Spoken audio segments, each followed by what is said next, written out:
We have to expect some big winds during the day tomorrow. We have a wind advisory, and it's all about the direction of the wind.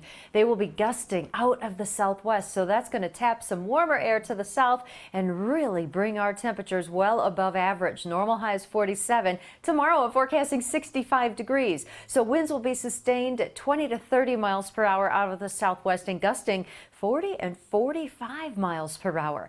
All evening and all night, our temperatures have been steady, and they will continue to do that. 46 is our current temperature, but winds are gusting straight out of the south right now at 31 miles per hour. So we do have a lot of wind flow around the region here, but it is pulling from the south. So that's why I'm expecting steady or even rising temperatures toward morning.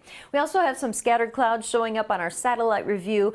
No precipitation tacked onto them though, but we'll call it partly cloudy. So steady temperatures through the night, about 46 to 49. That's where we'll hold our temperatures until the sun rises. But the winds, that's the other story for us. In fact, the wind tracker, look at our wind gusts up to 40 and 41 miles per hour early in the morning. I'm thinking the front half of the day is going to be the windier part. And the reason for that is because we're tracking a warm front that's going to be lifting through. So at 7 a.m., it's just to the south of us. Then as we go through those mid-morning hours, it lifts north. We spend the whole day here in the warm sector, meaning that we are south of that warm front, and those warm southwesterly winds are really going to push our temperature so up to about 65 degrees. Now the interesting part is when this front comes through Friday morning, it doesn't change the temperature a whole lot, but it does reinforce dry air coming in with this ridge of high pressure. So Friday is looking dry as well, and warm too. 65 tomorrow, and then 60 for a high on Friday. Then as we get into the weekend, a big change coming. We swing back to reality as highs then for the weekend will be in the 40s, even a little cooler than normal,